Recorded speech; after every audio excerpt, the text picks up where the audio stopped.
Hi guys, and welcome to another episode of the Flip the Mindset podcast.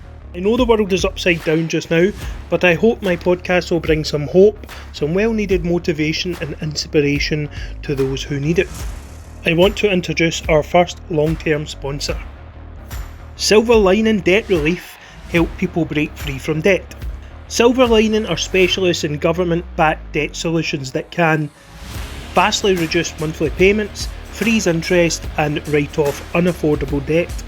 Debt is not only defaults and letters, it is also a lot of your income going out to pay creditors, stress, worry and missing out on making memories with your family. By facing debt rather than avoiding it, you will have less to worry about, security, more money each month and a better financial future free from the misery of debt. We are here to help people find a manageable, legally binding solution to get out of debt. You can check out our debt calculator on our website to quickly discover if you qualify for help at www.sldr.uk.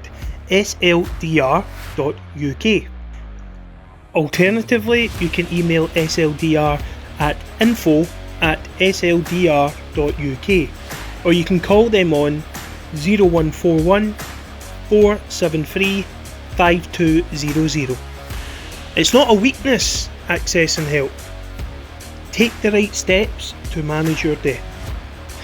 Now, on to the podcast.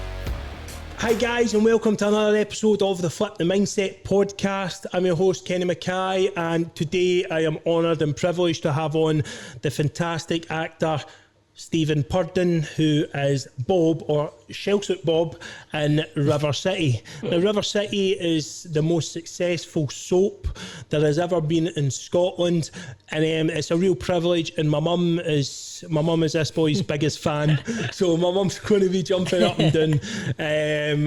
So, how are you, big man? I'm good, mate. I'm good. I'm privileged and honoured to be here, mate. Aye, thanks for having me. Absolutely. What I want to know, we'll go obviously. Your younger life. Mm-hmm. You grew up in Glasgow's East End. I did. What was life like for you growing up? It was... My mum and dad, they split up very young, so I kind of stayed with my dad for a while, then moved in with my mum.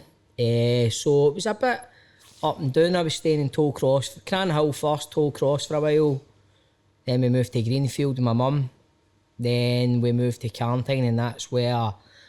Probably in Carntine, for maybe when I was about 11 or 12, that's where I was for most of my years growing up, between Carntine and Ridley. But it was a wee bit, East End, it's always got that stigma, the kind of the reputation of being a rough place, dodgy area, and it is, but the East End's very close to my heart. The East End is, I moved to Steps, me and my wife, about 6 years ago, but the East End for me is still home. When I go to the East End, my mother-in-law used to live there, and I've still got friends that stay in the East End. When I go there, I'm proud to come to the East End. I love it, and it's kind of... When I was younger, trouble was just round the corner if you wanted it. But I was quite lucky. Me and my mates, who are still mates to this day, 5 years grew up together, been in trouble when we were younger and that. But no, it could have went that way or that way, and some of my mates did go that way. And I didn't, but I've been lucky, but I'm not saying I was an angel when I was younger, but there was trouble there, but I never get involved in it that much. Trouble is around the corner if you wanted it. Aye. That's incredible, by the way, and I hope a lot of people who are maybe at that point in their life where they're at the crossroads of what way to go can take from that. Trouble is around the corner if you want it, you know. That's class, because that's true. Mate, it is. I've got people I grew up with, a lot of them ended up in jail and just wrong choices, and it doesn't mean they're bad people, do you know what I mean? A lot of the East End, there's a lot of deprived areas in East End, and some people haven't got an option, they've got families and they've got nature, especially this day and age. A lot of places, businesses and stuff are just going to the wall now. Mm-hmm. And I don't know, man, even back in the days, there was a lot of poverty and stuff, but people take the wrong option in life, do the wrong thing, go a night out. Something happens, it didn't intend to happen, their life changes. Like that, flip a coin, mate, do you know what I mean? But yeah, but you flipped the mindset. Exactly. No, it was the same for me, to be honest. Trouble was there. Aye. It was there. And I even sometimes hung about with people who were trouble, but I knew they had good hearts, they were just struggling with like trauma or stuff like that. And it was always there. And I think for everyone, trouble is there if you want it. And it's your choice. This is where we need to be accountable for setting up a life in the path ahead. It's our choice whether to get into that. That's the thing. I mean, me and my wife, we've been together for 20 years. Me and my wife, we were at primary school together, secondary school, whatever. Wow. We grew up in Carntine together, and we're still together. We've got 2 kids now. And our first house we bought was in Carntine. So I wanted to stay in East End. We moved into our first house 2004. No, not 2004, 2014. And I was like, right, house in East End in Carntine. And I knew kind of built up area. Then my daughter was born. And I remember I got to the shops with my daughter. I think she must have been about 2 or 3. And we're walking to the shop, right at the local shop. And this guy I knew for years ago, he's also took the wrong path in life. Was at his face, came out to me, talking to me. And I could see my wee lassie looking at him as if. And at that moment, I just thought, right, the East End, the romantic side of the East End I've got in my head from when I was younger, it's not really there, man. The reality isn't what you think it is. Yeah. And if I'm going to stay here, my daughter's going to go to the school I went to, and so's my boy, who wasn't born at that point, but he's obviously here now, he's 5. But at that point, I just went, right, we're moving, we're getting out of here. And it's not like I could just go out and move and I can afford it. Me and my wife had to really save up and screw it up and make sure we've got enough money behind us to go, right, let's move and just get away from the East End. But as I say, I still love the East End, but there's nothing wrong with wanting a better life for my veins, do you know what I mean? Yeah, no, absolutely. I actually done a video. I do videos for schools. So I was contacted off a principal teacher from a school in the East End. Right. And they asked me to do a 20-minute video on motivation, blah, blah, blah.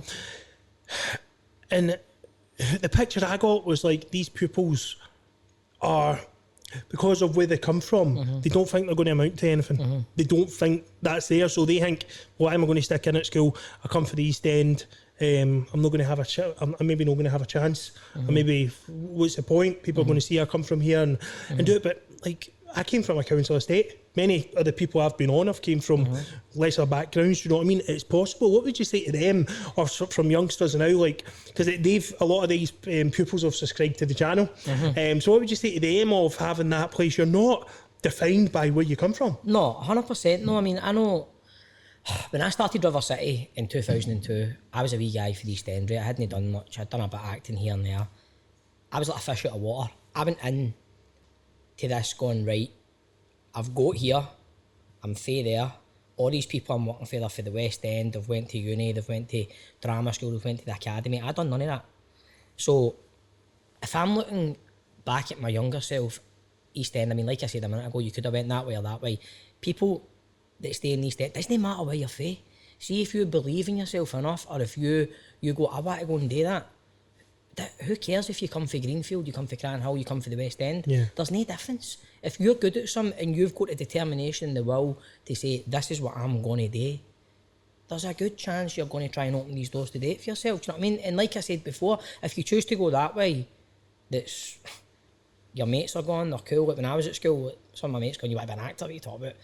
And I kind of kept it all out to myself, do you know what I mean? But looking back, I'd go, it doesn't matter. I mean, it's 2021 now, do you know what I mean? And a lot of things in the East End is thriving now before, obviously, the pandemic. A lot of people call, like, Duke Street and Alexander Parade the East End's West End. You've got all these trendy places like Tebow, Cloyers is lovely, you've got Anakadar, you've got wee pubs, the Duchess and stuff. You go, these places are in the East End now, so as much as there is a lot of poverty still in the East End and a lot of stigma attached to coming from the East End, who's to say it's any less than the West End, do you know what I mean? It doesn't matter.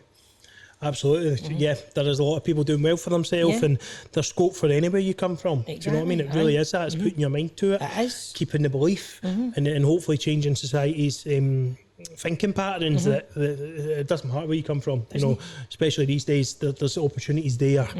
I can just imagine you in the park now with the bear goss on it, the Lacoste trainees and the one strap Lacoste that trainees mind. Honestly, mate, I remember. Sergio Tacchini tracks. Mate, you're no far off it. Me and my wife were talking about that the other night. We had a wee drink in the house, just the two of us. Put the Waynes to bed. It was like the Valentine's weekend, mate. You know what I mean? So I thought, get a wee nice dinner and that. And we talked about when we go together. Man, I tried to as we called it back then. I tried to nip her at a disco, right? So I tried to get after her on the disco, and I had a grey cap, a trackie, and a pair of Timbies, and a red sprayway jacket. No, I mean, they were not. She said no. You know what I mean? She said no. Hey, they cap my trackies were absolutely banging, by the way. Then you the button ones, the cock sportif button ones. Mate, they were the thing. Just imagine you in the park going, you know what? I'm going to be an actor. And the boys are like, what? Get to you, man. So the usual story from those in the creative, who are creative or want to find a career in the creative industry, is that they struggle for acceptance, or there's a bit of bullying there, etc., etc. Was that the same for you growing up?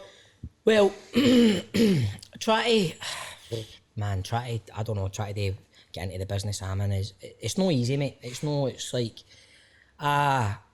it's Smithy Croft Secondary in Ridley, and they didn't have a drama department there. So I was lucky. The door got open for me a wee bit through a film called Ratcatcher. It was directed by Lynn Ramsey. Lynn Ramsey was kind of the same as kind of Ken Loach. She didn't want to get actors as such who were trained actors or were in the middle of training. She just wanted people off the street for that kind of authenticity, the kind of natural thing. So she just came to all the schools in East End, came to my school, and I remember saying to the boys, we're all sitting saying, you just want to go for it? We're all sitting going, So I mean, what time's it? I mean, it'll get us out of geography, it'll get us out of history, we'll go down and do it. So I goes down, but in the back of me, I'm going, I would like to do this, man. A wee guy was obsessed with watching movies. I loved movies and I loved music. I was right into all that when I was younger. So I went down and done it. I think about 3 years got a call back. Me and a wee guy called John Miller. Can't remember who else, but we got a call back. They want to see you again. I was like, right, okay, he's in. But the heartbreaking thing with this is I got offered the part of James, which was the main part in Ratcatcher, right? So I was like, right, so I was at school the next day, I'm like, right, boys, I'm going to be in a film, man. They're like, get it? I was like, I'm going to be in a film, like, no way. So I goes in, 2 days later, they comes out with the contract and that, because I was only like 13 or 14 at the time. Had to sign, my mum and dad had to sign it and all that kind of stuff. 2 days after that, the phones us, we've changed our mind. I'm like, what? I'm like, no way, like, look, we're really sorry, but Lynn Ramsey's kind of wanted to go with this boy William Eady.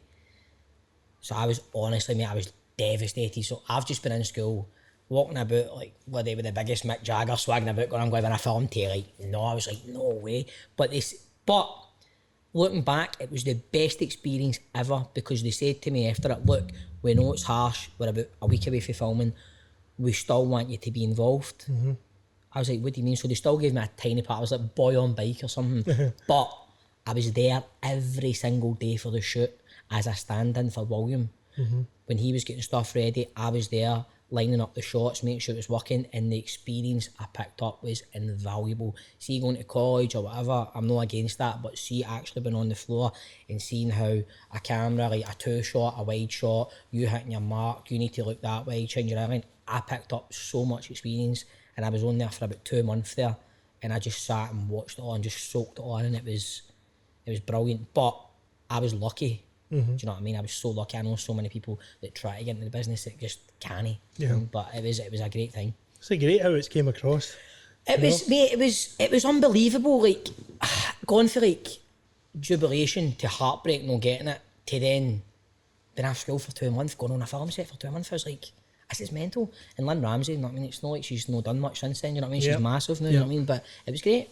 It's that thing where sometimes the biggest opportunities lead, the biggest letdowns or failures, as we would like to call them, can lead to the biggest opportunities, man, and that's incredible. But mate, the biggest letdown came after that, man. It's the exact same thing happened with Sweet 16. Do you know what I mean? Like, do you know? I know this one. It was you and Martin Compston, wasn't it? Honestly, that was a boot in the Davina McCall's, mate. Honestly, I was like, it was just between me and him, and it was such a long process. And auditioning with Ken Loach, man, it was like so intimidating, so nerve-wracking. My anxiety was through the roof, man, because you go in a room and there was sometimes you just looked out a window and didn't even look at me during the audition, but you just listened. Then after it went, right, that's it. And then it was me and Martin, and I'd seen Martin through a lot of the process, and then it was like, I don't know, it was about 15 A's, 10 A's, 8 A's, 6 A's, and then just down to me and Martin, and then the phone call came, and it was the exact same thing. It wasn't the exact same, so I didn't get offered the part. Martin got offered it, but it was kind of the same process where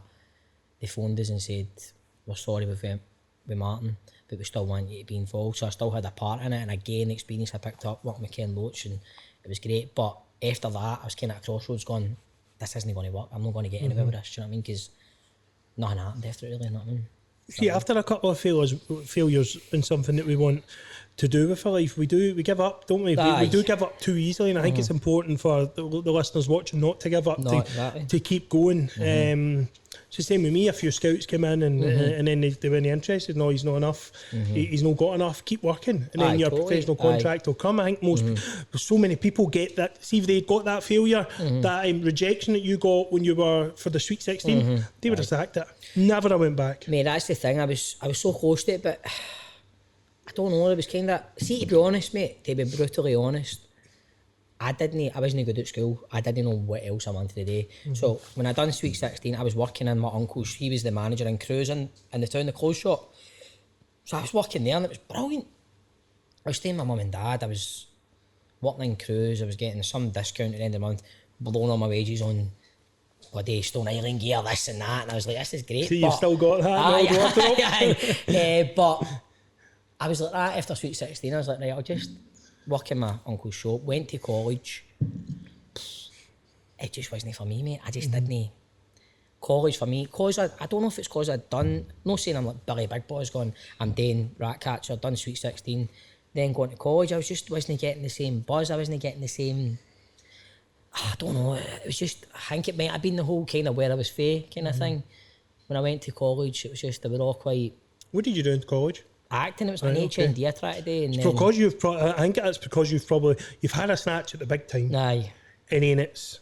Aye, it was, mate. It was just... It came down and... Aye, and I wait... And, mate, I came across as being arrogant in myself, because I was a young teenager, got to college, straight out of school after doing the two films, and then going, what we doing, man? We're doing woodwork to build our own sets, we're sitting talking about Shakespeare, we're all wanting our egos caressed, and I'm going, this is not for me, man. I'm not all these guys thinking they're going to do this and do that, and I'm like, this is not the way. I don't know. So I left. I just dropped out, went and worked in my uncle's shop, and because I'd been in a theatre group at the same time for a while and done a few plays, this casting director had seen me in a play. Her name is Vicky Beattie. So when I dropped out of college, I stayed working in my uncle's shop, and then I got a phone call saying we want to audition you for. It was called Scottish Soap at the time. That wasn't called River City. So she says, we want to audition you for River City, for a Scottish Soap. And I was like, right. So what's the part? She had Shell Suit Bob. So I'm going, is this somebody written the piss, man? I'm like, are you kidding me on? I'm like, Shell Suit Bob. So I'm acting with the boys in the warehouse at Cruise. I'm like, boys, I need tomorrow off. I've got this audition. And he's like, oh, here we go again, man. It's like, what is it? I was like, Scottish Soap, Shell Suit Bob. I was like, I'm no joking. So I went. The same thing happened, man, right out, audition, back, come back in, like, oh, here comes De Niro and all that, getting on the banner, like, how'd it go, Shell Suit Bob and all that stuff. I'm like, I don't know. Get a call back, and needless to say, man, I get down to the final two, same process again. I'm like, right, I've been here so many times, I'm like, God, man, I've got to get one of these gigs, do you know what I mean? So then, got the call that you've got the part, and I'm like, buzzing, man, like, buzzing. I think I remember, if I remember right, the Champions League final was happening at the time at Hampden, Real Madrid. And I remember getting there was a big party at George Square because the Champions League final was a big kind of festival kind of thing. And I said to them, right, so it was a 3-month contract I got offered at River City. So I'm like to everybody in the warehouse, I'm going, right, boys, I'm off. But I'm in the back there, I'm going, can you keep this job for me, in case this goes tits up, do you know what I mean? Like, aye, right, on you go. And that was that, a 3-month contract, 2002, man, at River City, and I'm still there, 2021 now. It's mental, mate, mental. That's incredible. I know, mate, I know. You know, that's absolutely good. Cruise not a bad shop to work in. It was brilliant, all mate, the boys wanted to work there for all the women, didn't they? And the discount, mate, the discount, man. Was that not like 40-50%? 50% discount at the end of every month, so you're thinking you're minted getting your wages because you're only a wee guy, still staying your mum and dad's, and then a week later you're skint because you spent it on the shop, know what I mean? And that's what most cruise workers do, let's be honest. Mate, it's amazing. What about, see when you were going for the audition for the Scottish Soap, how much self-doubt must have been creeping in there? Because it was the third time and... Aye.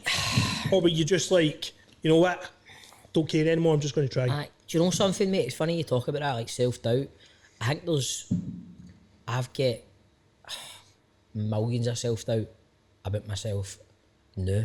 I think the older you get, you become more aware of your emotions, self-doubt. See, when I look back at my younger self, in all walks of life, like socially with my mates, work-wise, I think I was pretty fearless, didn't get a job, man, just go in, do it. But the older you get, now I've got kids and all that, and you've got bills, and I think the self-doubt's more there now, if you know what I'm trying to say. But then I don't really remember having any self-doubt. I remember being a bit petulant and feeling sorry for myself. I didn't get the job, you know what I mean? And thinking I should get that job, you know what I mean? Whereas if I'm going for auditions now, I'm going, the likelihood of me getting this is very slim, but I'm just happy to be getting seen for it. Yeah. Do you know what I mean? Whereas then I'm going, how do you not want me? But I don't know, looking back, I don't think there was much self-doubt. I think there was more, I was just a bit more brazen and a bit more bold and going, I'm getting this. And then I think that's how when I didn't get it, I'm going, what? Do you know what I mean? Yeah, no, that's absolutely brilliant. It's funny how you talk about when we get older. You know, people say what all the adults and teachers used to say when we were younger minded would go, oh, when you're older you'll be more mentally stable and all that stuff. What a lot of nonsense, isn't it, man? Mate. Once you get hit that 28, 29, 30, man, you start crippling with anxiety, self-fear, more aware of all the bad stuff in the world. And 100%, 100%. Because you are fearless when you're younger. So I think maybe something needs to be in place. I always talk about guests like this, getting more things in place for schools to deal with. We're not taught to deal with life outside school, are we? We're really taught to just get hires, advanced hires, go to uni. Uni's the be all and end all of school. Don't have any other dreams, you know. We're almost shied away from that unless we're exceptionally good. And then when we come out, you maybe move out of your mum and dad's. You stay with your mum for about 10 years, mum and dad for about 10 years, or you move out and you're like, oh my God, how am I going to... 100%. How did I play the bill? What even is council tax? 140 quid! Do you know what I mean? So what was your family's reaction to you want to pursue the dream of being an actor? Because it's not every day, you know, if I went into my mum and says, Ma, I want to be an actor, she'll get to what are you talking about? See, to be honest, like, they were always... I mean, my dad, like... Right, my stepdad is my dad. My dad, I've not seen my dad since I've been, I don't know, 14. Right? Me and my dad, he got his other family and that. So my family was always a bit dysfunctional. Like my mum and my dad were quite, I don't know, were very young parents, do you know what I mean? So my mum, dad, they split up. But my stepdad and my mum, when they settled down, it was a more structured kind of family life. And I've got a wee brother now and stuff like that. Well, no, he's 18, do you know what I mean? But when I moved out not long after he was born, so I couldn't deal with the sleeping and all that, do you know what I mean? But they were always supportive and they were, go for it, just give it a bash if you want to do it. Because if I look back now, I think they must have realised, man, what's he going to do with his life, do you know what I mean? Because I didn't, as I say, I wasn't great at school, I didn't have any hires, or I had one or two, but nothing great. I didn't really care, my mind was always preoccupied on something else. I mean, usual like lassies, football, all that kind of stuff when I'm younger. But they were supportive. I think when I didn't get the part in Ratcatch or then Sweet 16, it was like sheer absolute jubilation when I got to River City. Do you know what I mean? They were all pure, this is amazing. And my mum especially was, you'd think she was in River City at the time. Do you know what I mean? She was think she was Mrs. Showbiz and all that. Do you know what I mean? But so it was great. It was more so my wife, like, because as I say, we've been together before River City even started, so Nicola, my wife, she was buzzing as well, you know what I mean? Like, don't know, like her and her family, or like my family is obviously new, we've been together that long, so I think it's just a sense of pride with everybody, and they were all, and it's what I've always ever done. I've grew up on screen, so me and Nicola are just used to that life. That's what I've always had, do you know what I mean? Oh, I love that. Everyone knows Shellfoot Bob. Only everyone knows, but how would you describe Mr. Steve Purdon? God, man. How would I describe myself? Man. A god man? No, not a god. I'm sure that's a good question. I just like the quiet life. Do you know what I mean? I've done all the drinking, bevying, touch on that if you want later on. Like, used to do that excessively when I was younger, in my 20s and that, but I'm just a family man. I just like spending time with my missus and my wains, especially this state we're in now, the pandemic. If anything, it's kind of made me realise, God, man, I don't need to constantly be looking at the time. I don't need to be here. I can just calm down, because I'm always quite wired. I'm always quite impatient. I need to be doing something. I need to make sure I'm there at this time. I'm always early for things. I've got a bit of OCD, so I think the pandemic's maybe made me chill a wee bit more. And obviously when I was younger, I was not ended up in the hospital for a while as well. I think it was all due to that. I'm quite live life a bit too fast, if you know what I mean, mate. Do you know what I mean? But now I'm quite, just my kids are the best things ever happened to me, you know what I mean? So just a family, man. I'm quite boring, mate. Do you know what I mean? Look forward to watching the Rangers at the weekend, and that's it. Listen, you're like me, and I do. I always admire that in someone who is got a high profile in Scotland or in the world, when they can just be quiet and just kind of chill out and just enjoy life and family and the simple things, and they don't want to always be in the limelight or do that. It's something I always admire. I mean, you got the role of Bob 18 and a half year ago, 18, 19 years ago. How would you say you have changed as a person, along with how your character has changed?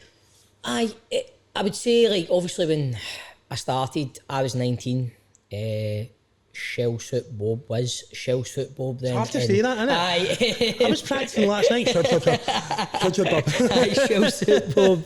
He was jumping about in trackies, and I was in the far off that as well, do you know what I mean? And I would look back and go, I was a bit of not a Ned, but I was quite, always had rings on and chains and tracksuits. You were a Ned. I was a Ned. He was the same, do you know what I mean? But he's grew into a family man as well. I'd say we're quite similar that way, because I've grew up on screen, but along the way, Stephen, myself, you learn some harsh lessons sometimes as well about the business we're in. When I was younger, maybe there was some times where you'd let the whole fame thing go to your head a wee bit. I think you're something you know, which is, when I look back, I go, I was 19, earning good dough, staying with my mum and dad, no bad money, had nice motor and that, and then think I was a jack of lads. And sometimes you learn out the hard way that's not the way things are. My mates, and my wife especially, they roll me like a ton of bricks, you know what I mean? Stop acting like a tube, you know what I mean? Don't. And then, as I say now, I look back and there's some things I cringe at and go, what was that all about, you know what I mean? But you learn these lessons in life, and I think I've grew up on screen, and having that job has allowed me to have a good life and gave me good things. But again, what we're touching on when I was younger, growing up in East End, with the job I had, if I had chosen a wrong path, which I almost nearly did a couple of times, I maybe wouldn't have the job, and I wouldn't have the wife, and I wouldn't have the kids, and I wouldn't have the nice life. Yep. You know what I mean? So, it's always a learning curve, mate. I always say that to my missus. I'm thankful for her being there, because there's times I could have maybe went off the rails a wee bit with a drink and think I'm bloody on the telly and this and that. But I like to think now I've learned the lessons, and I'm 37 now, mate. I just love the quiet life, mate. I love that, and I think it's okay. We're all going to have these wee blips in life where we go off, because life's no easy. No, you know, life's a bit of a roller coaster. Sometimes we can go in with no seatbelt. You know what I mean? And, totally, mate. Totally. And life goes a bit mental. For a while, what I'm interested in is, how do you differentiate sometimes Bob for Steve? Off, mate. Is that a weird? I always see it like. So remember the movie The Joker? And what the new one, what a performance, right? Different class. How does he then go back to being his normal self? See, mate, that's the thing, man. It's like, wherever city, you're working so much at times. 7 in the morning to 7 at night, Monday, Tuesday, Wednesday, Thursday, Friday, some Saturdays. If you're involved in a really big storyline, I've had nearly every storyline under the sun you can imagine. Yeah, been so lucky that way, so blessed, man. And like, you do go home at night sometimes, and then you go, right, I've got 8 scenes to run for tomorrow. So you're going home, trying to be Stephen, trying to have time with the kids, trying to be a husband. But it's hard, mate. It's like, you can't, especially, remember one storyline I had, my best mate, and it had died. And then my character was suffering from depression. And you soak that in, man. You not try to sound all pure arty and all that, like method, like Robert De Niro or something, but it's hard not to kind of, I mean, you're at work, Merlin, you're in the house, you're there, you're filming every scene, you're greeting, you're down, you're having flashbacks, you're bloody flipping out, then you're getting home going, hi kids, blah, blah, blah, hi Nicola, right, dinner, right, I need to go in there online. So it's hard, mate, but you just need to. You need to, because my Waynes need a dad, my wife needs a husband, so you need to go home and go, right, I'm here and that's it. But honestly, I'm fascinated by that, because I think that would have an effect on me.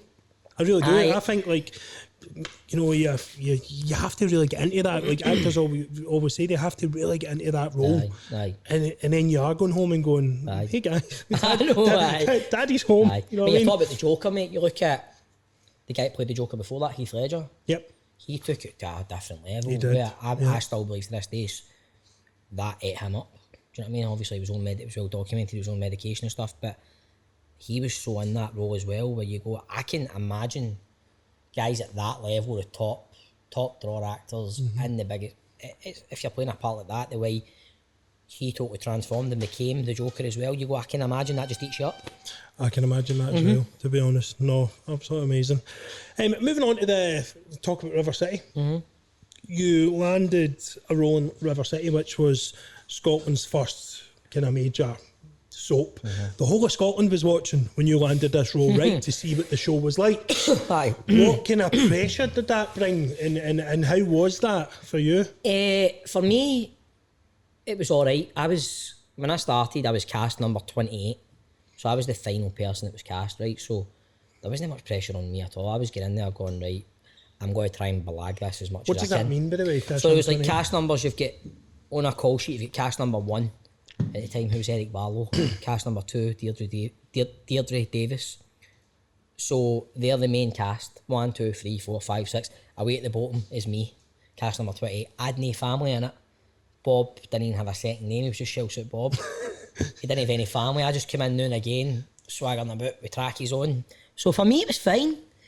I didn't feel any pressure, but I remember after it aired, the first episode, I remember it wasn't very good. Right? I remember there was bad reviews, big backlash, and I remember getting into work after it, buzzing. So I had all my family around, we were all watching it, it was great. But looking back, I'm going, oh, my man, my dad, they must have thought I was rotten, do you know what I mean? But oh, that's great, son, you know what I mean? Like, but I was in, I could tell the mood had changed in the building a wee bit. You could tell people were a bit, right, we need to do this different, we need to do that. But you're going, right, there's nothing we can really do different, because you've already got about 7 or 8, 9, 10 episodes in the can that are going to be getting aired. Tuesday, Thursday at the time. But I remember a few changing of the guards, like a few executive producers came and went, and then there was a lot of characters started getting axed, and I was still there. But I didn't feel any pressure. Again, like we're talking about earlier, I was a bit, you're fearless, like we're talking about earlier on, being younger. I didn't really bother, I was just getting in, saying the lines and getting up the road, do you know what I mean? So it was fine for me. I like that, like you were just so caught up in it, and you were just so, you were just loving life. It's interesting to say, because that was my next question about the mood and mindset shift after the backlash, you know, because you can feel when that happens. You know, it's like losing a football team, you losing a big football game or a cup final. You turn up on Monday, man, and people are just. That's exactly what it was like. So I remember Eric Barlow, especially. He was cast number 1. He was like, I don't know, man. It was almost as if he was the driver of the ship. He was the man. But talking about actors letting things eat you up, I think it was all too much for Eric. He didn't last there long. Lovely guy, but I think there was a lot of pressure on his shoulders. I think he took a lot of the pressure. But it just wasn't happening. The show wasn't, looking back, I'm going, but it was such a big monster. Production with so much money had went into the set, the back lot, the studio. You're not going to just put this on and it's going to be plain sailing. Do you know what I mean? It's like any show needs to find its feet. Do you know what I mean? With the exception of like The Sopranos, The What, stuff like that. But all these shows need to bed in. So it took a bit of time, but I think once the right people come in and I begin to rhythm me writing the scripts and getting to know the characters, and then just let things settle down. But it's like in Scotland, I feel we are very quick to put our own down. Yeah, So things are built up, everybody's talking about it, can't wait to see this, can't wait to see it. It comes out, that's rotten, that's terrible. We're brilliant at that in Scotland, do you know what I mean? We need to change it. Aye, totally, you're talking about footballers there, getting I go to Rangers games, man. Rangers fans, I go, why are you here? All you're doing is moaning. Oh, do you know what I mean? Scottish programmes come on, that's rotten, I can't watch that, listen to their accent. They're talking the exact same way as on the telly, do you know what I mean? So, I get we're so quick to put our own down, whereas we should, I don't know, Scotland's such a small country, you should just really, without sounding cheesy, you want things to flourish in Scotland, do you know what I mean? We need to really back each other. Aye, Me totally. and Nico Carrillo and JP Gallagher on yesterday, and we were talking about that. We need to get behind our own more. We need to push each other up. Why don't we? We need to get other countries that really, some other countries who really just push their own up and they're really proud of what they're creating. You know, we're doing it here, we're homegrown. Totally. Support each other. Aye. And I'm sitting here saying that. I've been guilty of it as well. Like, see, when Scotland qualified for the Euros there, now, I've been guilty of going, I can't even watch Scotland, man. I care about Rangers. But I was like a total fickle football fan. I get totally caught up in it and I loved it and I was going, this is amazing. And you just, obviously, with the pandemic at the time, it was a wee lift for everybody in the country and you could sense, there was just a sense, everybody in the streets knowing their budget. It's like 1 in the morning, we're all still up. Do you know what I mean? It was lovely, man. It was nice. I got that as well. You went on Twitter the next day and it was just not the same kind of vibe. Totally. They were happy posts, everyone's happy. And that's what it's all about. We need this more. It doesn't matter who you are. It doesn't matter if you come from the East End, you come from the West End, if you come from Aberdeen and then all the Glaswegians are like, oh, rubbish, he's a shooter and all that rubbish. Get behind each other, let's support each other, lift each other up, because it's only going to make all the platforms in Glasgow larger and bring more success for the country. Man. Exactly. So as you said there, you're an open and avid Rangers fan. Oh, I mean, you love Rangers. Normally I'll give you a wee text after the game and stuff like that. But what's that like being, you're a very recognisable face in Scotland, you know, you're high profile. Have you suffered any severe abuse for that? There's been, no much, but, excuse me, there's been a couple of, there was... One springs to mind. I was out for dinner in the East End one night. At a place called Fullerton Park, down near Shettleston, not far from Shettleston till Crossway. But me and my wife had went down there and we're must have been about 10, 12 years ago or something. And we were getting into the car, into the taxi. We got a taxi with a few drinks, we got a taxi. And as we were coming out, this guy was outside and just recognised me and just started, it was so bizarre. Allowed to swear on this, mate? Allowed to swear? It's so bizarre. He called me a dirty, fiending bastard. And I went, what?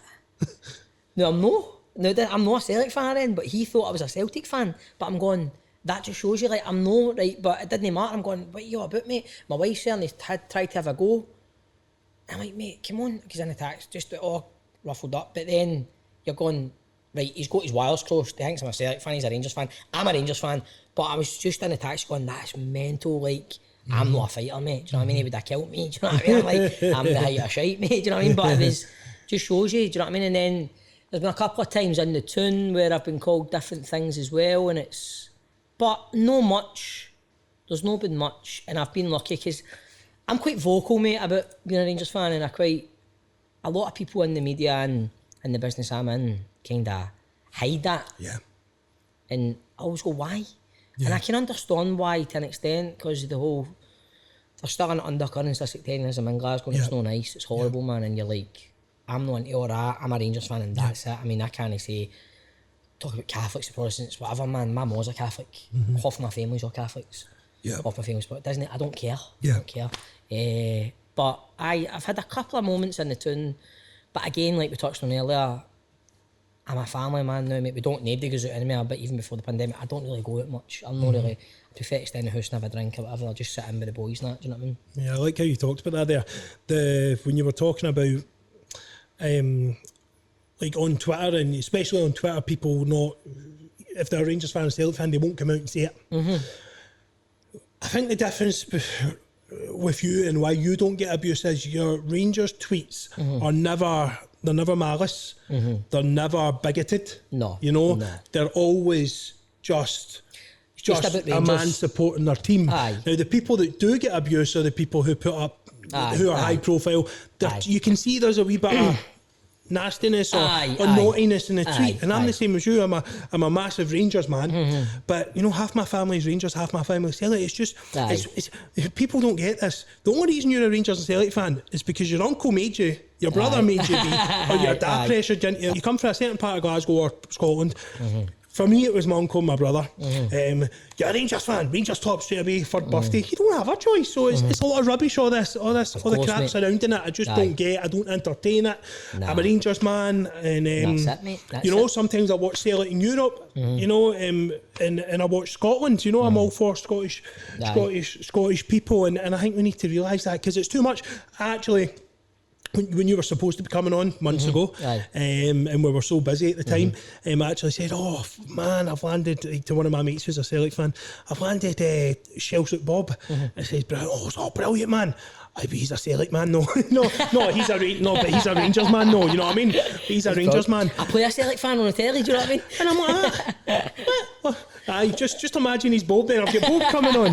Do you know what I mean? I was like, why are you attach it? And we always try and do that. We attach that to it. Aye, Cares what teams he supports. He's doing an amazing job, you know, in the soap industry. And no, Mate, it is what it is. I mean, I love Rangers, man. I love the banter in my work. There's a lot of Celtic fans in my work, and I love over the years we've had so much banter. My mate, Davey Love, he's a driver. He drives all the cast about and stuff, and mate, the banter's brilliant. You need the banter. I love it, and it's good that Rangers are back now. We're back in the big league and can have a bit of banter about it. I missed that for years, you know what I mean? I just love how it's competitive again. Exactly, mate. See how we just get that competitive Aye, again. definitely. See, like under Brendan Rodgers were unbelievable at times. I remember watching them and thinking, That's this frightening. team is unstoppable. Frightening, man, And obviously Rangers have came back into it, and we need this. And it doesn't matter. It's all about but Celtic have been playing bad, but Rangers have been playing bad. No, the pressure pot, just having both of them in the same it's league, brilliant, it's creates brilliant. mistakes, creates. Do you know what I mean? Aye, That is what it's all about. So you mentioned about you're a family man. You said that about 5 times already, and I love that. I'm a family man too, with my 1-year-old, as you know. You became a dad in 2012, was it? 17, 8, 12. 2012, Layla was born 17th August, and then my boy was born 3rd of July 2015. Aye. Love it. What kind of impact did it have on you? It was, oh mate, like, you know yourself, man, it's like nothing comes close to your veins, man, do you know what I mean? So it's like, it was, because it was quite a dark time before my baby Layla was born, mate. It was, again, I was at a crossroads, man. It was like, the year before Layla was born was the year me and Nicola were getting married. I ended up in hospital and just finished Panto in 2010. Getting into 2011, we were getting married in 23rd of July 2011. But I was in hospital January after Panto. I had these really bad headaches, mate, and it was like, I'd never experienced anything like that, mate. I've never been ill in my life. Relatively fit guy, keep myself no bad, play football, whatever, but I just honestly, mate, these headaches were unbelievable. And I ended up in the hospital and they thought it was suspected meningitis. So I was in the hospital for 3 months. So I was off work, everything, man, and I still believe to this day, mate, it was like my lifestyle catching up on me. I think I was just burning the candle at both ends too much, mate, do you know what I mean? And just having to slow down and just get a grip. And I think me and Nicola, I think it was taking its toll on her as well. So every weekend, mate, I was all the time. Yeah. And we were getting married that year. And I was in hospital for 3 months, mate. And I was off work. I didn't know what to do. They didn't know what was wrong with me. I was getting lumbar punctures in my spine and all that. I was getting tests in my brain. And I was in a ward with all these guys that were just it was like one flew over the cuckoo's nest, mate. It was the worst thing ever, right? So I was like, right, we're getting married in like 3 months, man. Like, not getting out of the hospital. I kept getting test after test after test. The lumbar puncture was agony, mate. Oh, babe. Big needle up your spine and all that. And I was like, mate, it was like, without sounding cheesy again, mate, it was like, you've had this life and it's like somebody going to you, right, I'm pulling the rug from under your feet, man. Deal with that. Your life's totally...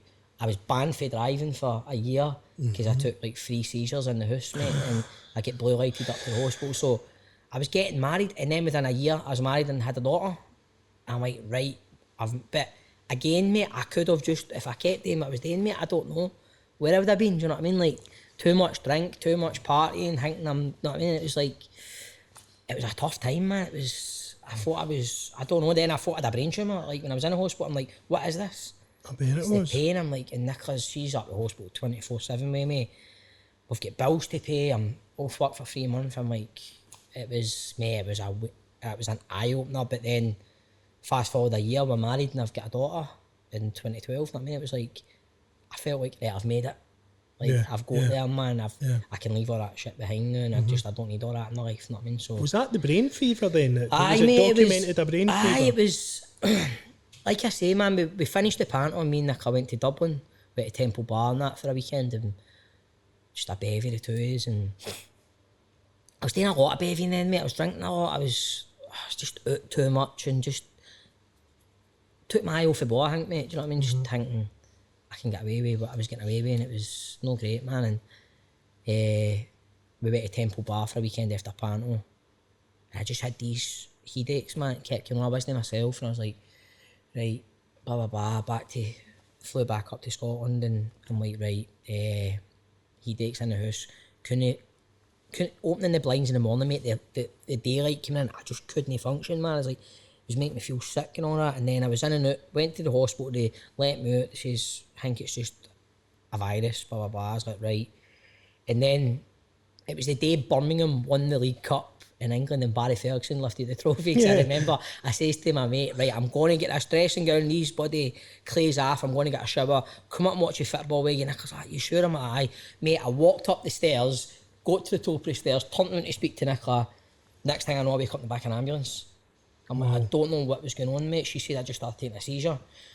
So then I get took up to the Royal. I was in there, they'd put me on morphine.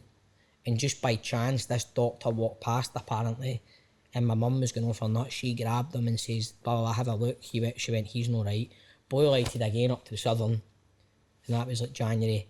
And I was in there to the end of March. And it was like lumbar puncture, brain test, MRI scans, everything. It turns out it was suspected meningitis. But that was a heavy wake-up call, mate. It was like, right, I need to get a grip. Then I stopped smoking, cut down a lot, drink and all that. I was like, right, because it was worrying me. They didn't know what it was, and I was convinced I had a brain tumour. I was like, I'm on the road. I'm on my way out. I was like, I'm off. I'm away, man. And but it was a lot of pressure on me and Nicola, and then with the wedding coming up and all that, River City were great to me. They looked after me. They were great. They were up. And my boss, it was weird. My boss at the time, Graham Gordon, his wife, God love her, she's not here anymore. She was in the ward next to me, which was weird.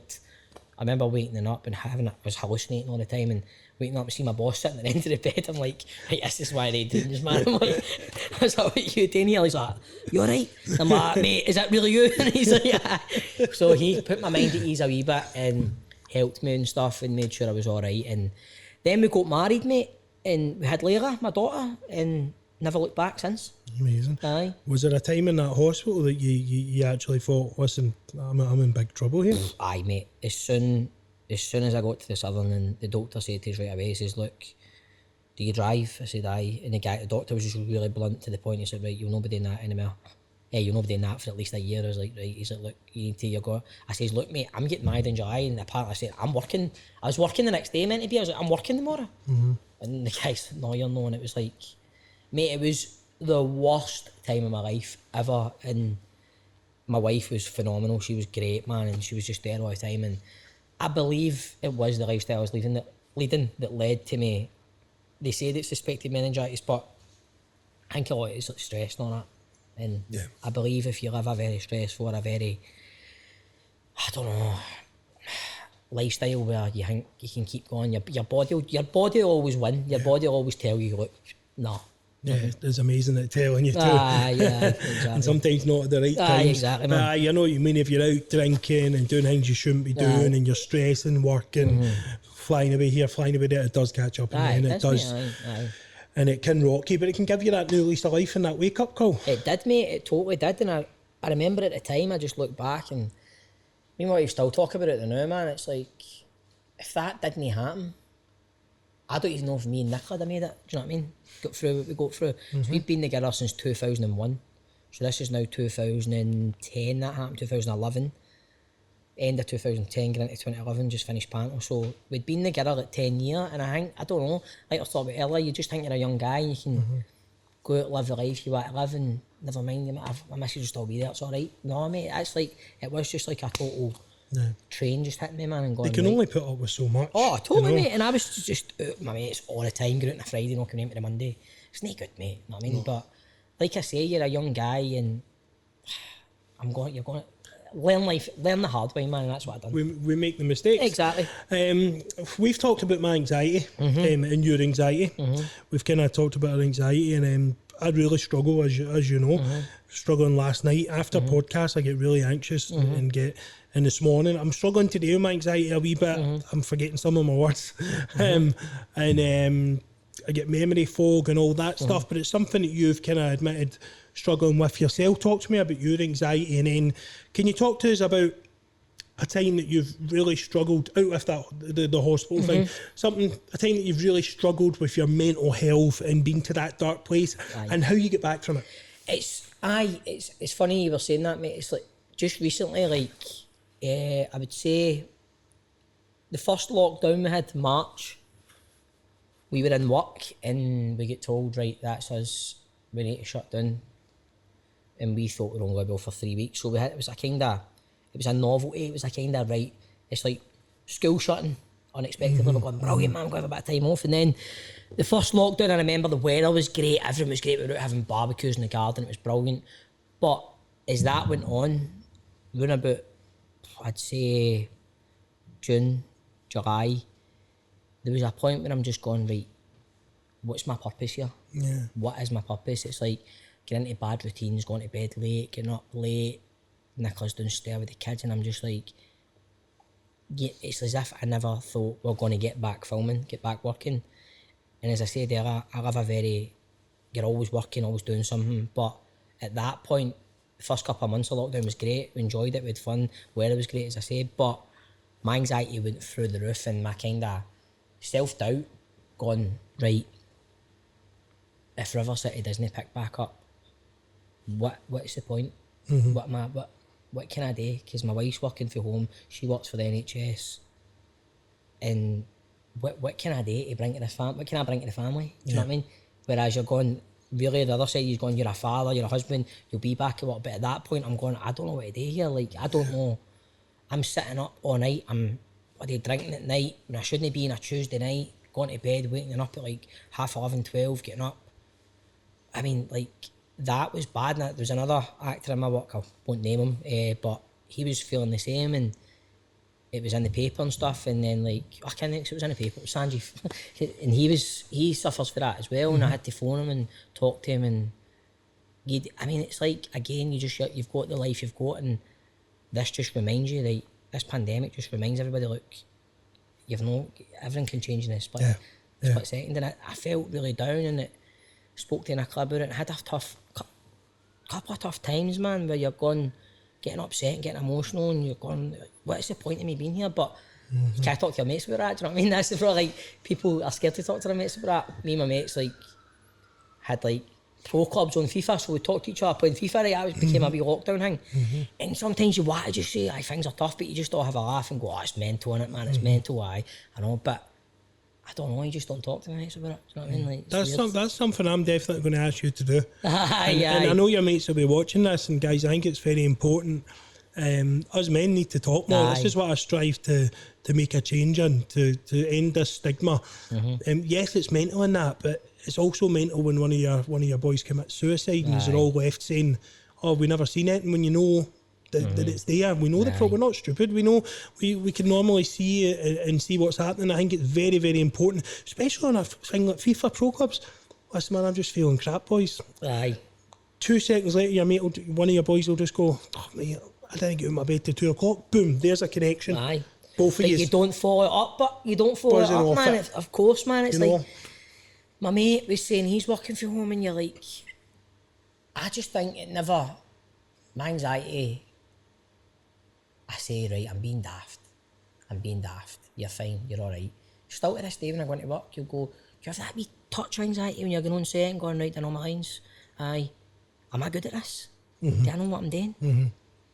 Is he better than me? Does it matter if he's better than me? What am I thinking all these things for? You still, like, as I say, the older you get, the self-doubt, my anxiety really comes in when I go, right, how many bills have I got this month? Right, lying in bed, can't sleep, 2 a.m. Fuck, man, what if something happens to me? The Waynes. Yeah. Like, what's my kids going to do? Yeah. All that, man, just it eats away at you, and if you let it can just... And during that period, the first lockdown, I was like, man, I can't... What am I going to do if I'm learning? How's my kids going to survive? What if... it's mental, mate. Some of the things you think about is... It's insane, man. But, like you say, you need to talk about it, and that's how... There was one night in particular during the first lockdown where it just all got too much and it just all came spilling out. Again, after I'd had a couple of drinks that shouldn't take, having a couple of drinks to talk about it. Yeah. But my wife's like, I'm always here. You need to talk. But I keep things in too much. But learning to talk about it now. Yeah, absolutely. We need to learn, we need to understand, we need to become comfortable with it, because another person who lets that build up for 8 months might go and drink a bit of cocaine and then go and kill yourself. We see it all the time, and it's amazing that I can resonate with you, relate to you so much with everything you just said. I was the same, not personal training, not bringing money in, starting to think, what can I do, I'm at? She's back at work 3 days a week after maternity leave, I've got a baby, I'm doing the same, I'm staying up drinking amaretto, 3 bottles a week of amaretto at one point in this lockdown, right? Just every night, 8:30 amaretto, as I felt it kind of calm my anxiety, and it just became an addiction. And then I'm waking up the next day at 2 o'clock, and they've been downstairs since 7, you know, and I'm leaving all the work to her, and then I'm going, what if they don't need me? What if I can't bring money in? I'm not good enough. I'm doubting it, and then your suicidal thoughts can creep in. And I posted on my Instagram. I don't know if you've seen it. It was a couple of weeks ago, and I says, "Listen, I've been having suicidal thoughts," and I was getting these horrible thoughts that I wasn't good enough. That why am I lying in my bed? Why am I this way? Why am I riddled? Why have I any energy? Why am I riddled with anxiety? What's wrong with me? You know, the no energy thing. And then some people might say, "Oh, that's just laziness," or "Why are you being lazy?" Or the missus might get stressed and say something, and then you really just go into yourself. You know what I mean? And then it takes that big outburst for. That's exactly what happened, mate, with me. It just all came into my head, and it was just eating away, and then it just all came out, man. And it's like, next morning you wake up, man, you feel so much better. You're like, right, we spoke, it's good, man, it's good. Then about 3 weeks later, I get a phone call, we're coming back filming soon. Everything's alright. Totally. But then, like I'm saying, you go and set, there's more anxiety, you're going, right, we've done this for a while, man. Go and set, I'm alright. It's just that, it's mental, mate. We're all going to be like this, by the way. But it is, it's like, when we talk about it, and when you hear it's the old classic, man, you hear somebody else saying it, makes you feel 10 times better. Yeah. You don't want anybody else to have anxiety, but you hear somebody talk about it, you go, it's brilliant. Like me and you today, I feel better just hearing you. See what you said there, and that made me feel amazing. And it feels like a selfish thing, doesn't it? But it's no, it's just two people relating. Exactly. And me and you taking that off each other. Stevie went through that. Super. Like, makes you. I'm not actually that bad. And then next time I maybe go through it, you'll probably get a text from me 3 in the morning, Stevie boy. Anytime you want. But I'm sleeping you But I think this is going to be a massive thing for people going back to work in any job. I think when the fans come back in for footballers, their mindsets are going to take a pounding. I think when people are going back to just their jobs in a shop or their hairdressing jobs, they're going to doubt their skills. You know, and this is going to be something we're all going to need to be there for each other. Because I think this bit here, I don't think is going to be as hard as when we really kickstart back again. I think there'll be a lot of problems from the lockdown. A lot of pending ticking time bombs that are going to go off, and 100%. And I think we need to be there for each other, because I don't think we realise the effect that this pandemic is going to have on us in the next, and our kids in the next 5 to 15 years. That's a big thing. That's what I worry about. I worry about my daughter. She's only 8, and I was doing a lot of homeschooling with her just the past few weeks there, and it's like, I'm talking about sometimes not getting energy, can't bother getting up. My daughter, you forget, my daughter's 8, my son's 5, but their mental health, their well-being, them going back to school, like P1s, P3s are back next Monday, my wee boy going back to school. I worry about that, I get anxiety about that at like 3 in the morning. Is he going to be alright getting back in there? Seeing other kids, getting yourself involved in other kids. My daughter, she's going to be fine, she's starting to get a bit older, she's clued up on stuff, she doesn't want to do this, she doesn't want to do that. Going into herself, that causes me anxiety at like 3 in the morning. Yeah. Do you know what I mean? Stuff like that. It's worrying, man. It is. It's really worrying. People are seeing personality changes and traits their sons and daughters, because, and even we are now in a bubble with our mother-in-law and father-in-law, and they're the best people ever. Do you know what I mean? They're the best ever. And when we need them to look after David, they'll because his nursery was off, and at one point at the first start of the lockdown, David was not wanting to see anyone. People would maybe come to the door or whatever for a social distance chat, and he was like, "Whoa, why is there someone else here? Why is there someone else talking to me?" So we really had to spend time with the mum and dad. Her brother as well comes in and he looks after David a lot when we need to work or anything like that. They're just brilliant. They keep themselves in such a close bubble. Don't do anything. Don't go out and get stuff. Everyone's and that has helped him, because I could see him. I really, at a time that he needed that kind of human interaction, just give well him a wee off. shot in the arm, basically, and just give him a wee joke. It's like my son, he'll have his dinner, he's 5, have his dinner, finish his dinner, run up the stair, put his telly on. Run up the stair, put his telly on. Next day, wakes up, telly on, blah, blah, blah. I'm like, no, wee man, we're going out a walk, get up, get our clothes on. No, I don't want to. Move, we're going out a walk, you're getting some fresh air. My daughter, get your shoes on, we're going out. She's like, no, she's like a teenager now. I'm like, get up. Because I just can't, in my head, I can't compute that they're going to just sit and watch telly all day with their jammies on and just no move, and that's not happening. Yeah. But I can get where they're coming from. That's how they feel, because I feel like that. You just need to push, man. You just need to, because once you go that walk, a daft thing like a walk for like an hour, it's great. You come back, you feel brilliant. Do you know what I mean? It's weird. There's many parents that might not know they watch this podcast and might be in that same position, might not know what to do, and might just leave their kids playing that PS5 or PS4 all day, all night and stuff. And just sometimes, getting them out and obviously, who are we to tell other people what to do? But just if any guidance, just getting them out. I try and take him a walk for me as well. It's the parents do. The parents need to be 100%, or the kids don't get 100% of you. No. Don't care what anyone says. They'll say, "Oh no, I'm fine. Oh, I'm stressed." They're so stressed, and you see the stress reeking out them. Oh no, kids can see that. Kids can feel and see what they can. I believe as a parent, man, like with your kids, you get out your kids what you put in. Yeah. Do you know what I mean? So if I'm going to just leave Leila and Leo sitting there all day, I'm not going to have much interaction with them. I'm just going to sit there watching the telly or playing their Nintendo Switch or whatever, or their iPads. It's like, I don't know, you need to, as hard as it is as a parent, I believe sometimes during the lockdown, man, it was hard to get up and change my bloody boxer shorts. Do you know what I mean? Get up and have a shower. Do you know what I mean? It's hard to do that, but you just need to go, right, come on, man. Do you know what I mean? I spoke about this, and I just love how you're saying that. It's so similar to me. I spoke about this in a podcast 2 podcasts ago, I think, and I was saying sometimes I wasn't showering for days. Mate, I was the same. For 2, and I wouldn't change my boxers, and then the missus at one point just turned around to me, Kenny, you need to shower. You stink. And he says, Kenny, I know you're feeling bad and stuff like that. Another thing you mentioned there, get out what you put in. I think that's phenomenal, because many dads go through this, and many mums as well. My friend, the dad does most of the stuff, and the mum's been a wee bit, under the weather. And you get out what you put in. When I was sleeping in all the time, right, and only seeing my wee man for a few hours a day, and that interaction was probably, I wasn't at my best. He wasn't giving me much back. Now that kills you, doesn't it? And now you just feel worse. How many dads have we seen?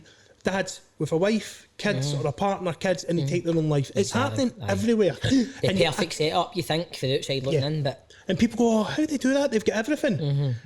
And for me and you who have been there and have went through kind of things like that, I think it's important to say, guys, we've got you, man. We understand and don't, and you need to not be so hard on yourself, because this is life sometimes, and this is exceptional circumstances. It's unprecedented times, man. You're going to feel like that. Everybody's feeling it. Everybody, from me, you, to bloody Hollywood actors, to footballers, everybody's feeling it, because it's a global thing, man. Absolutely. You know what I mean? Listen, I was getting that bad.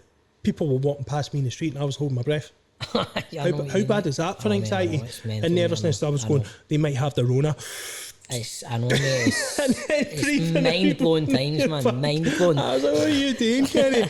So you're very active in social media, and you say you love Twitter and all that. What good do you get from that, right? And if you could change anything about it, what would you change? Here's a thing I've noticed, especially during this current past year. There's some people on Twitter that I feel like I know, that I feel like, and I've never met them, and that can be a very dangerous thing. It can also be a very good thing. And a couple of guys who say they're feeling down, send them a wee DM. You okay, mate? Aye, honestly, blah, blah. A week later, you've no idea how much that made me feel better, mate. Thanks for that. That's the good side of it. Yeah. The bad side of it, I feel, especially during this current year, I've maybe spent too much time on it. Yeah. Where I go, right, I need a break for that, man. I need to... Why am I caring? If there was one guy who gave me a bit of abuse about something I said about Rangers, and he started sending me messages going down a sectarian route, and I was really surprised because this guy, I've known him on, you feel you know him. I don't know who he is. Yeah. But you know what I mean, you feel you know him because Yeah. you interact through some of your tweets, you have a bit of banter and stuff, and he was a Celtic fan and he's fan. We had really good banter, and I was really surprised with his reaction about, I can't remember specifically what it was, but it was about Rangers fans singing Billy Boys, right? Mm-hmm. And it was about Steven Gerrard, and I was, and Nicola, my wife's gone, why are you letting this upset you so much? Mm-hmm. Mm-hmm. Why are you caring what you're saying? Mm-hmm. Why are you replying? And I'm going, I don't know. So that's the bad side. I would, if I go back, I would maybe change the amount of time I spend on it, the amount of effort I put in it. Because why did I do it? Sometimes you don't know. They should have bored them. If you've nothing else to do, I'll put my phone down there like that and I'll watch the telly, and then every 2 seconds I'll put my phone up, look at it and go, right. And do you know what? I'm going to put this in silent now, never mind it, man. She goes for the toilet. As soon as she goes to the toilet, I'm like, looking at it again. Why? Do you know what I mean? Why do you care? But I don't know. I think it's a very good platform for a lot of lonely people, I think, as well. Yeah. See people that are out there that people might not agree with me. I think it's a great platform for people to reach out and get help. Mm-hmm. People go, but how can I speak to your mate about it? How can I speak? It might be easier for somebody just to speak to me who they don't know, because you know what it's like, guys don't want to talk to them about stuff. Mm-hmm. So that side, it's good. The other side it is, it can be a very, especially Twitter, it's like a minefield. No, it's like, it's really toxic, man. I mean, some things some people say to folk, it's like, it's unbelievable. It's like, I posted a photograph of myself in work the other day with my mate, and somebody said, aye, what was it? Aye, in with a fresh new haircut, putting people's lives at risk, getting your candy floss hair transplanted haircut or something. And I was like, mate, I'm in a bubble with my wife, my mother-in-law who's living with me now because she's got early signs of dementia, and my sister-in-law takes her every week for 2 days. Mm-hmm. So that's our bubble. She's a hairdresser, she cuts my hair. I says, mate, you don't know I've got somebody in my bubble, in my extended household that can cut my hair, so why are you?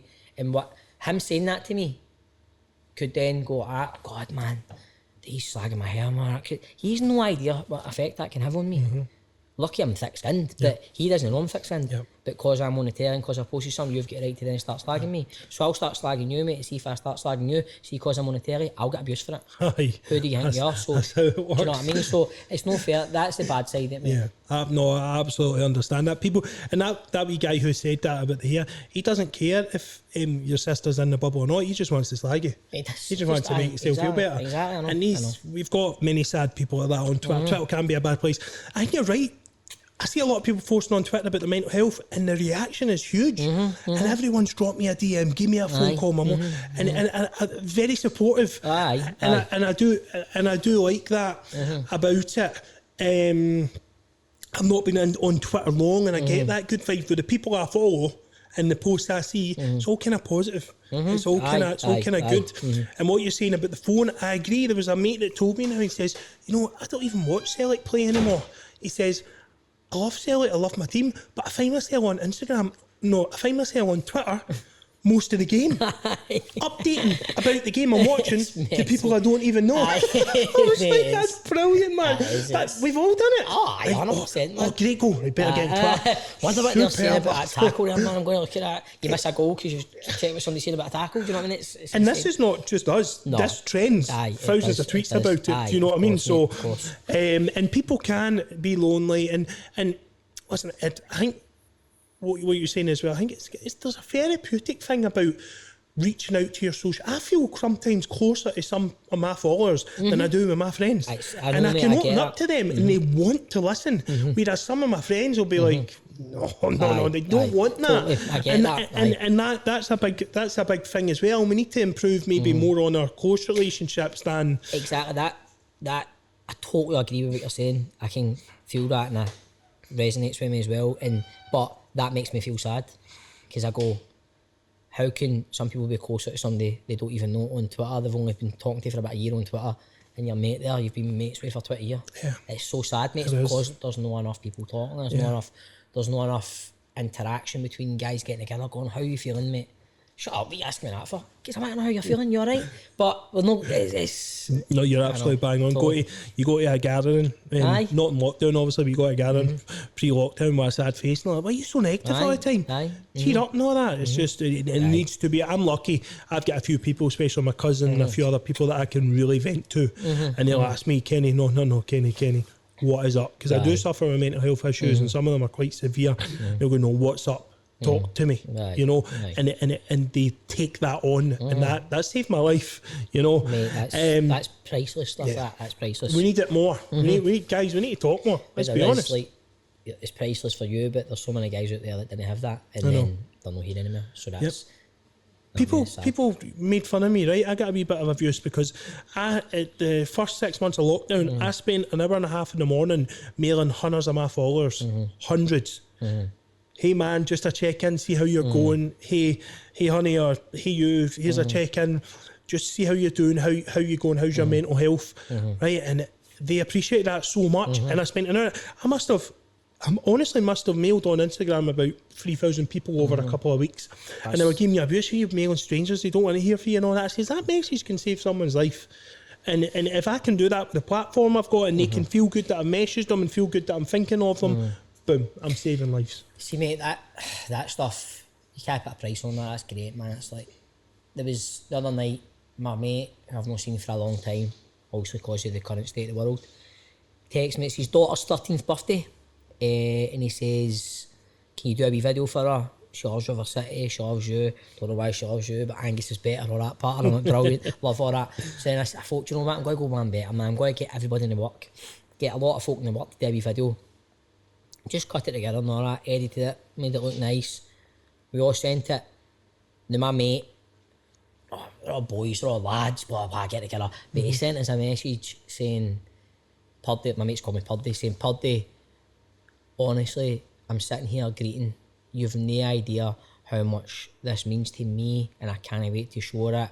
You really are a special friend and I'm really appreciative. And something that took me half an hour to put together and nothing, you're doing that with Instagram for you've no idea how much that means to people sometimes. So that made me feel brilliant. I went out, took a dog out a walk with a spring in my step, feeling that's great, man. Do you know what I mean? So everybody's happy. Do you know what I mean? It's nice, man. It's a nice feeling. People don't realise I do a lot of what I do because it makes me feel the best version of myself as well. Totally, mate. But moving on, the podcast is class, the chat's class. I love it. It's two men opening up and talking about subjects that need to be talked about. Your industry and the creative industries have been seriously impacted, massively impacted by COVID-19.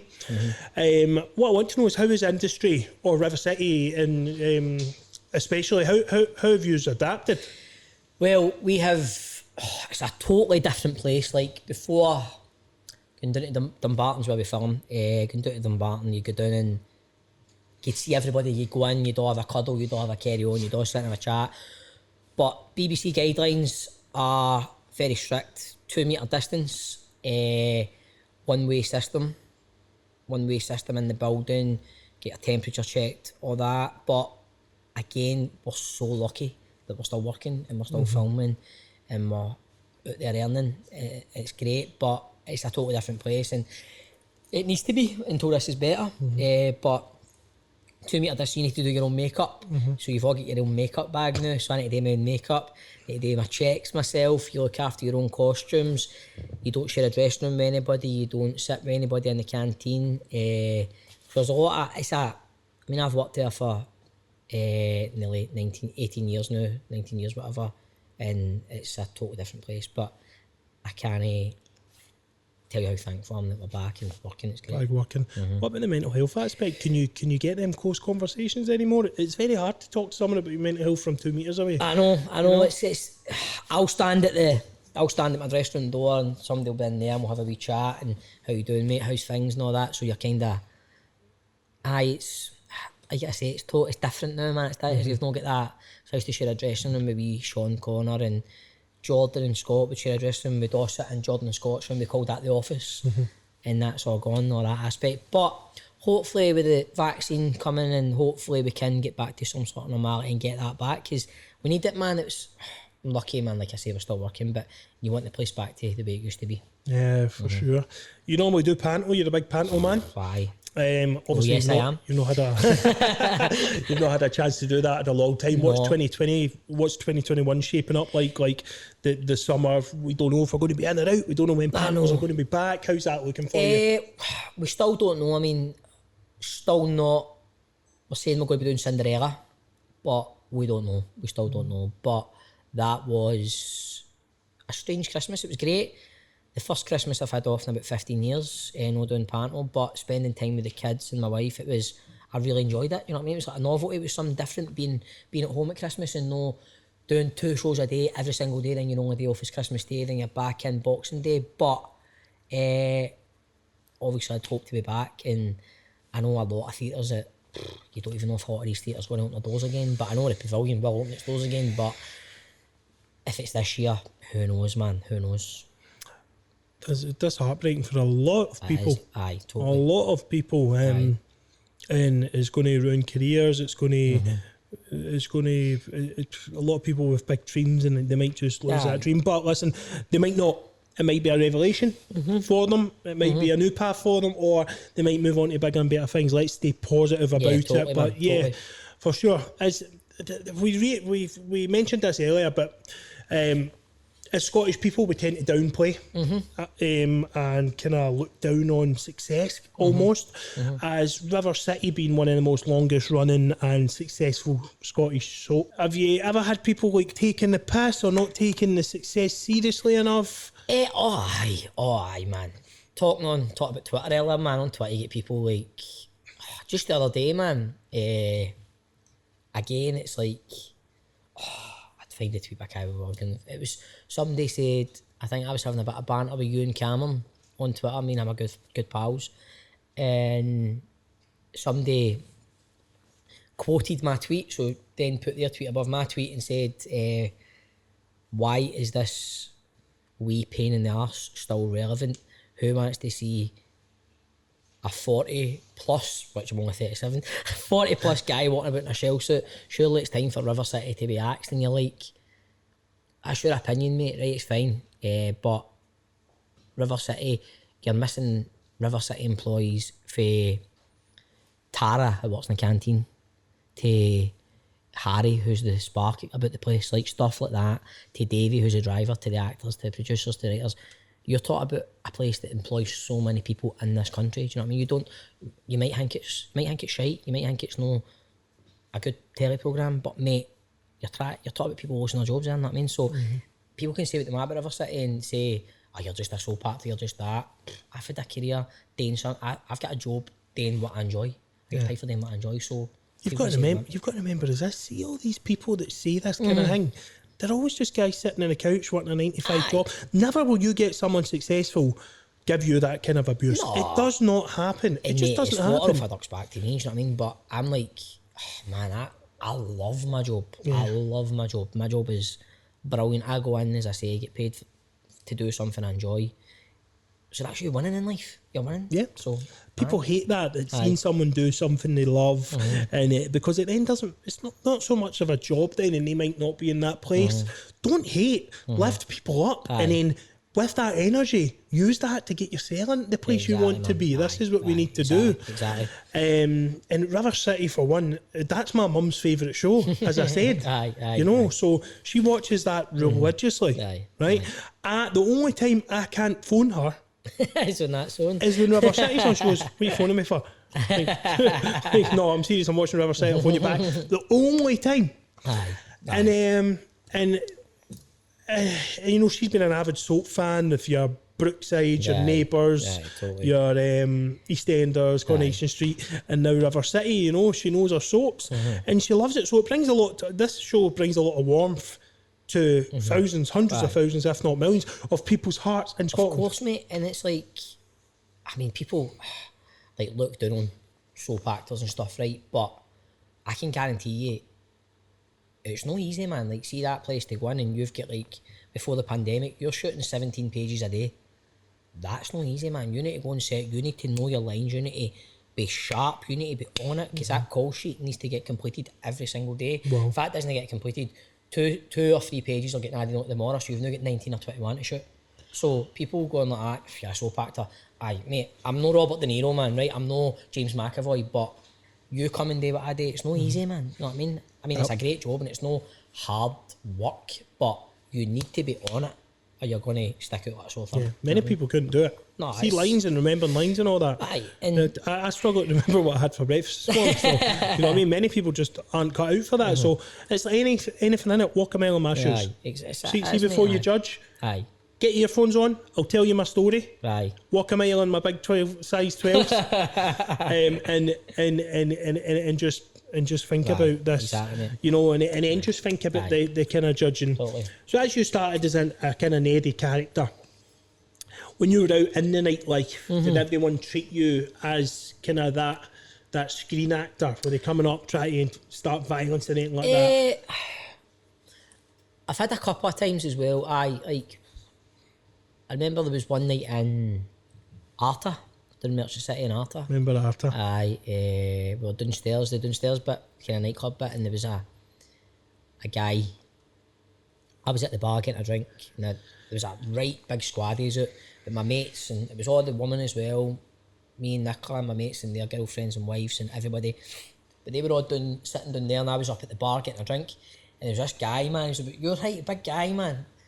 And you could tell the way he's dancing about, he's wanting to be seen and he's bouncing about. And I'm walking back and I've got a couple of drinks. And I see him coming towards me, closer and closer. And I'm like, what is this guy doing, man? And I can see all my mates there. And I'm not joking. He had a bottle of beer and he's just went like that. And he's went to hit me. And my mates just flew up. And when he went to hit me, I'm like, oh, what, man? Like, I'm done here. And my mates just flew on him. So that caused a big stramash, and I'm like, what are you doing, man? But the guy wasn't taking it. He just kept coming at, and the bouncers flung us all out, flung all us out, and him, and he was only with two girls. But we're outside in the street, two girls and him, and about 12 of my mates. And he still tried to go ahead of my mates, and I'm like, mate, go home, stop it. And these guys are shell shoot, whatever. I'm like, what are you doing, man? But again, it's like madness, and you're going, I could have had a bottle in my head, and that's me. I'm going to work on Monday, done. I can't film him anymore. He's bloody doing a weekender. For what? His missus probably loves you, mate. I'm like, what's going on? Missus probably a big fan now. He's like, and that wee guy, she's always watching every night, mate, man. it's a liberty. I'm 5'1", he's about 6 foot, man. Right into him. You're always getting these dafties, aren't you? I know, but I've been lucky, mate. I've been lucky in the sense that 9 times out of 10, most folk like my character, and I've been blessed with good scripts where a lot of people can relate to me and think I'm all right. So see, when I stayed with my mum, I had to watch it, obviously, because when you're in the house at 7 or 8 o'clock, and I actually meant you were one of my favourites watching. There was all these wee romantic things, and you didn't know what to do, and you wouldn't come out and say your feelings sometimes, and that. And over the time I watched it, you really grew to like you. Yeah, do you know what I mean? I don't know if that's the same for most people, but you know, you love the garage scenes and stuff like that, and you had the wee moments and stuff. And was it your mum? She was mental. Scarlett. She was, and it was very lovable, and it was very good. I liked it. River City, with the huge fan base it's got, what I want to know is, we've not got long, so what I want to know is, what is the weirdest thing that's ever happened to you involving a fan? Oh man, right. Oh, you've caught me off guard now. Let me think. Involving a fan. Oh mate, I don't even know now, man. Let me think. You've caught me off guard. See, all the stuff that comes down to River City needs to be opened beforehand.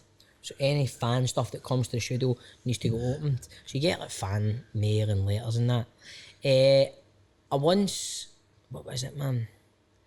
Once had a girl, she walked from Glasgow to Dumbarton to wait outside to see us at the gates, and God love her, she's not right, you know what I mean? I don't know what's wrong with her, but she walked from Glasgow to Dumbarton, and I came out, drove out and seen her, and she's like waving the card down at the gates, and I seen her, and signed an autograph and get a photograph with her.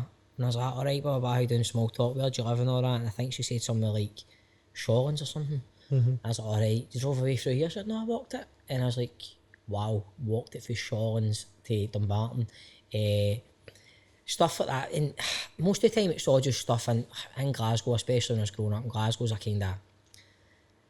Glasgow's just in your face, and I love that. I love that about Glasgow. And people come up to me and tell me if I've been bad, I've been like, what you doing that, what you doing this, and all that kind of stuff. But it's weird because it's just been my life since I was 19, basically. So I'm used to it. But that's probably the weirdest thing. That last year walking down, most of the stuff we get through the work is just like letters and stuff, and then meeting people in the street is great. You just meet people through all walks of life, and you have great banter with them, man. Class. Or they want to hit you with a bottle. That woman's feet must have been I know, burning, mate, by the way. I know. Burning. Crazy, I know. I think she deserves a tour of the studio or something. Aye. When She things are deserved a better. lift home that night, but I was scared to gear one, so I left them. I was like, I'll see you later. If you're watching this, I'm really sorry. I hope you get made in it home. touch. He's giving you a tour of the studio. You played Benny Lynch Benny Lynch, mate. on Aye. stage. Aye. Loved It was brilliant. Aye. What happened with getting into shape for it and all that? Because you're playing. Oh man, that was brutal, mate. That was. You'd have loved it, mate. You're into all that. Do you know what I mean? I love that. Well, it was strange how it came about. Because an actor I know called Simon Weir, I met him at an audition for a BBC programme called Trust Me. It was an unsuccessful audition on my part again. So, and he said, I'll be going to be doing a project soon. I want you involved in. I was like, right, cool. So I'll give you a shout soon. So I was like, right, okay, no bother. Didn't hear him for years. And out the blue, I got a phone call saying, do you want to play Benny Lynch? I was like, aye, of course. Because at that point, it wasn't that long ago, but still to this day, I want to do different things. I want to test myself. I want to come out my comfort zone for River City, Panto, River City. I love doing that, don't get me wrong, I love that, and that's my career, and that's it's been good to me. But as an actor, you always want to challenge yourself and do something else. So when this script came, I read it and I was like, right, aye. Script needed a wee bit of work. I was like, but it's only a first draft, aye. So then there's scenes where I'm need to be boxing, I need to have my top off, I'm going to be in front of an audience with just a pair of trunks on, and I was like, right, so I want to do this, right. So a friend said I know Billy Nelson, who trained Ricky Burns. Yep. I was like, right, so I phoned Billy, so aye, no bother me, man, come down. Holy shit. Honestly, that is intense training, man. I was nearly whiting after 10 minutes, mate, right? Billy, but I was all in, man. I was like, if punters are paying money to come and see Benny Lynch, who's a iconic Scottish boxing world champion, I'm not going to shortchange them. I'm going to give them all, man, definitely. I'm not going to be up on stage acting like I know how to box and with a fucking beard belly that I've got now, do you know what I mean? So I was like, right, here we go, man, boxing training. So I was doing it 3 times a week with Billy. But, mate, I felt like I was your height coming out after a session. I was like, that is class, man. You feel like you just feel you can do anything, man. So I really went for it, and it was the great thing about Benny Lynch was it's a true story. So we got in touch with a lot of some of his family that are still alive in Canada, and there's still some of his family in Scotland as well. So he hurt the bevy, he was an alcoholic.